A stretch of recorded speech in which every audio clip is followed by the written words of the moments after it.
A Hora da Verdade. Então, que eu acho uma honra receber o senhor, é o nosso programa integrado Hora da Verdade com questão de justiça, para falar de novo das reformas do nosso país, né? Reforma que está tão aí latente, né? Parece que o governo não está dando conta de novo. É um prazer muito grande vir a este programa pela primeira vez com Walter Siglione. Então, o que eu acho, a gente é amigo de longa data, para os nossos ouvintes aqui, né, para o estado inteiro a gente agora está indo, o que eu acho, né? Mas para os nossos telespectadores da TV aberta, o senhor sempre está ali colocando de novo a questão da reforma tributária. O brasileiro não entende por que tem tanto problema para se fazer essa reforma no país. O que está acontecendo, o que eu acho? Tributária ou previdenciária? Previdenciária, né? Previdenciária, perdão. Bom, tributária também para frente.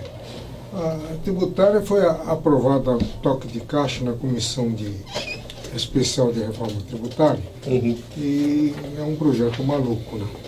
Bom, a reforma da Previdência, ouve-se falar nela desde a campanha eleitoral. Todos os candidatos falavam em reforma da Previdência como única forma de salvar essa instituição do colapso total que levaria à desgraça de milhões de beneficiários. Pois é. Só que nenhum deles adiantavam os pontos cardeais dessa reforma. O próprio presidente Bolsonaro, depois de eleito, continuou tocando na tecla da reforma da Previdência e depois de empossado também, mas ele não adiantou os pontos básicos. Ele foi falar da idade mínima para aposentadoria. Imediatamente foi contestada por dois de seus subordinados, o que é um negócio muito grave, né? Porque isso coloca em risco a credibilidade do presidente da República, ofusca sua imagem, o que não é bom para o país, não é? O presidente da República é uma instituição, não há como um subordinado ficar contrariando frontalmente e de imediato a fala presidencial. Mas o que se está falando hoje é que vai mexer em alguns pontos que está dando um prejuízo muito grande para a Previdência. Não é? Um dos pontos seria diminuir o montante do valor acumulado entre aposentadorias, provento da aposentadoria e a pensão. Não é? Isso já estava no projeto original do governo Michel Temer. Esse projeto, eu diria que ele reveste de um fundo de razoabilidade, porque se a pessoa já está aposentando, depois já está aposentado, depois o marido morre e vira pensionista, aí acumula dois benefícios, não é? Sendo certo que as despesas de casa vai diminuir, porque é uma boca menos para alimentar. Então, não tem muita lógica essa acumulação. Esse ponto eu concordo. Agora, o que eu não concordo, Walter, é ficar fazendo corte de outros benefícios com um mero levantamento do montante da despesa que está gerando este ou aquele benefício. Posso perguntar para o senhor, parece que a reforma, o senhor mesmo colocou no seu artigo, mas parece que a reforma colocada pelo presidente Michel Temer não estava assim tão distante do que deveria ser feito, né? Eu acho que era a melhor proposta de reforma que surgiram nos últimos tempos. Porque se você quiser combater o déficit previdenciário de verdade, você tem que ir atacar na base, no centro, no núcleo. E qual é esse centro? É a existência paralela de duas previdências, a pública e a privada. A pública que proporciona uma aposentadoria com o valor integral do olerite do último mês. Hoje está dando 39.400.000. Tá? E a privada, o trabalhador pode estar ganhando 30 mil, 40 mil, 50 mil. Ele vai se aposentar com 5.566,38 centavos, que é o teto de aposentadoria do setor privado. A diferença é brutal e a injustiça salta aos olhos. Não é?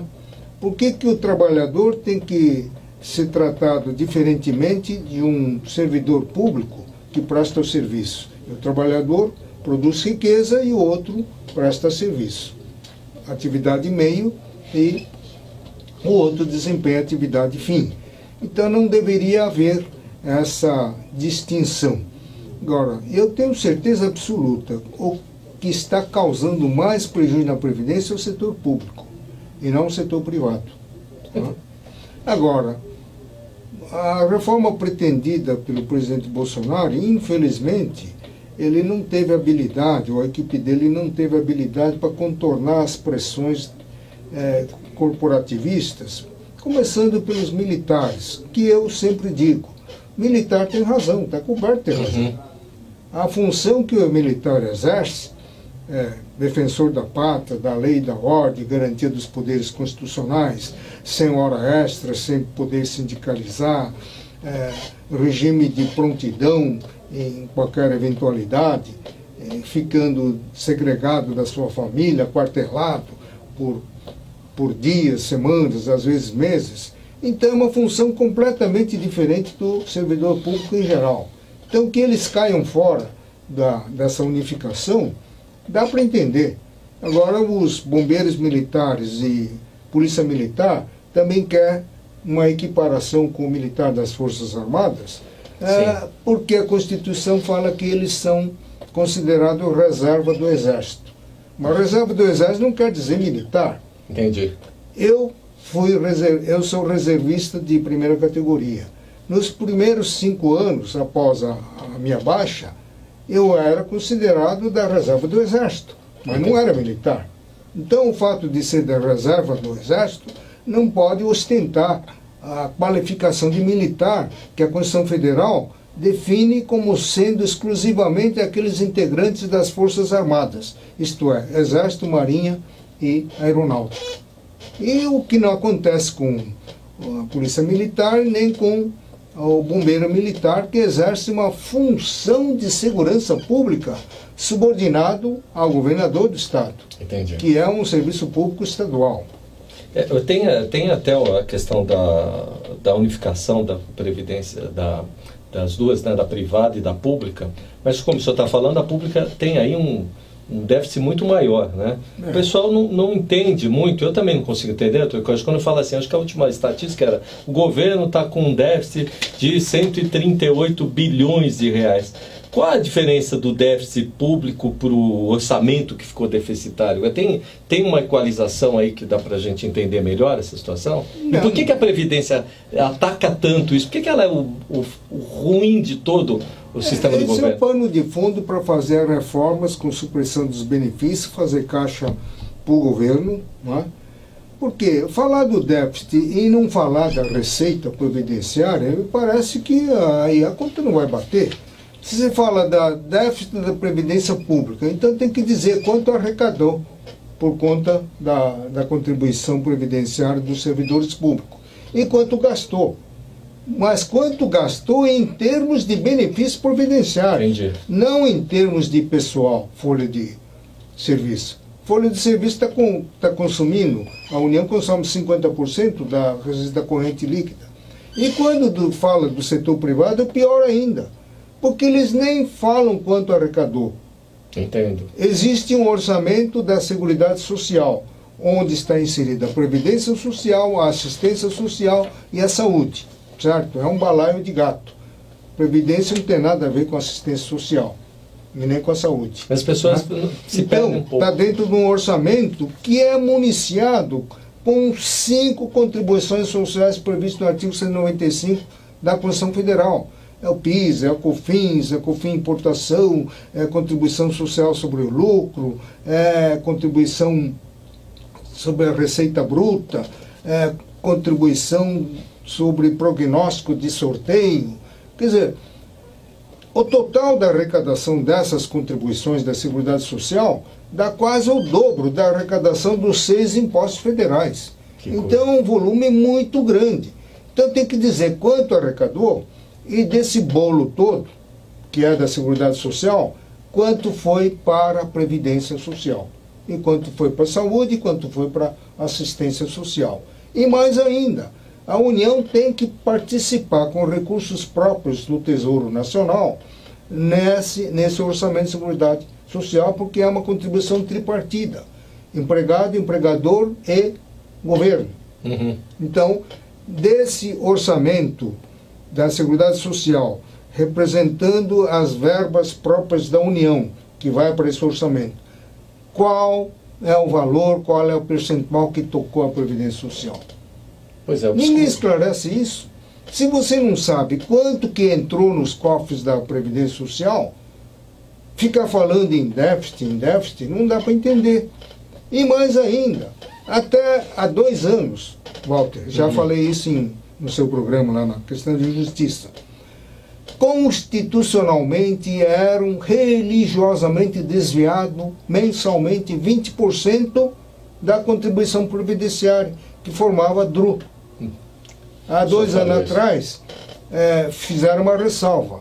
O dinheiro da Previdência Social não entra na composição da DRU. Em compensação, a DRU, o que eles fizeram? Aumentar, não vai tirar mais recursos da Previdência, mas em compensação aumentaram a desvinculação de 20% para 30%. 30% da arrecadação federal fica num fundo sem nome. Tá? O primeiro era fundo de emergência social, depois fundo de estabilização, agora virou um fundo sem nome. Quer dizer, dinheiro fora do controle da execução orçamentária.